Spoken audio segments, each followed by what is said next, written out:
Jeremiah 6:16. Stand by the ways and see, and ask for the ancient paths where the good way is, and walk in it, and you will find rest for your souls. Jeremiah 6:16. At the top there it says narrow way, and that's the path. Of course, that's referring to the path that Jesus was talking about in Matthew chapter 7, when he said, if you want to turn to Matthew 7, referring to a path of discipleship. Verse 13, enter through the narrow gate, for the gate is wide and the way is broad that leads to destruction, and there are many who enter through it. For the gate is small and the way is narrow that leads to life, and there are few who find it. So to me, that reminds me of discipleship. There are a lot of decisions that we have to make every day, and there are lots of ways we can go, and there are many paths, and let's say that there's 10 paths in front of us. 9 of those are going to be the wrong way because they could all be my will. This is the way I pictured it in my mind, but one path is there, which is the right one, and the right one is the only one that a disciple is interested in, and that's the way that leads to life, and that's the path that has a sign on top of it when you enter, and it says God's will on top of it. And then when you look down that path, you see that that's the only one where Jesus is. And so we want to be careful and stand and see which is the right path, what is God's will, and ask the Lord, what is your will? And what pleases you? Where do you want me to go? And then walk down that way. And that's because it's the one where Jesus is. That's where we want to be, where fellowship with the Lord is. And that's exactly what we heard today, I think. We go forward when the peace is there in our heart, where God guides us and whispers to our hearts in His will, what His will is. And if you turn to Matthew 11:29, Jesus actually quoted the last part of this verse, 11:28 and 29. Come to me, all who are weary and heavy laden, and I will give you rest.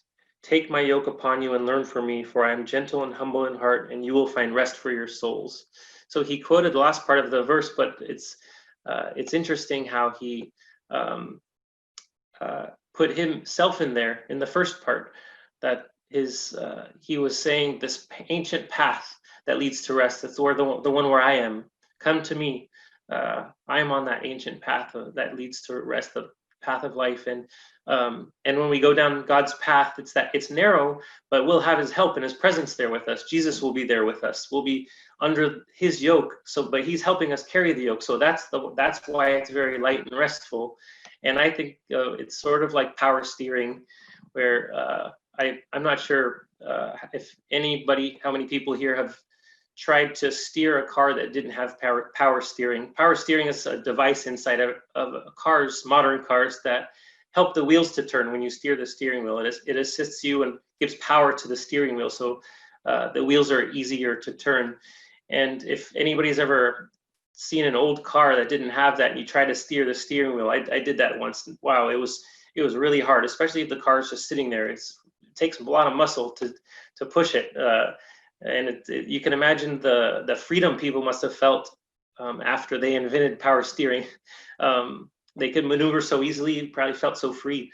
And I believe it's kind of like that with God, where when we choose to go His way, down His path, He helps us and the rest comes. He's steering with us. When we say, we want to go that way because that's your path, then He helps us to go that way.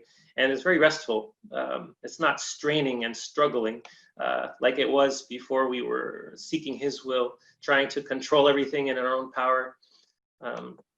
There was some material thing that I was having some issues with this week, and so I tried to fix it, and it looked like it worked. But I was still thinking, man, it'd be nice to get another one, a different one. Just kind of my desire was just to be done with the problems and get a new one.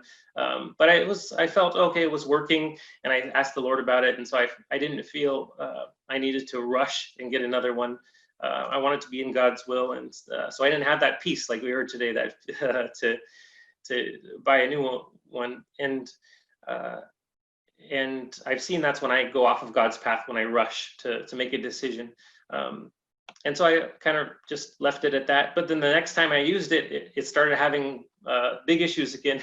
And so I felt the Lord say, okay, this is the path now, replace it. And I could have rushed it. I could have gone forward, but I wouldn't have had the peace. And then I would have had to look back saying, man, I think I did that outside of God's path, outside of his will.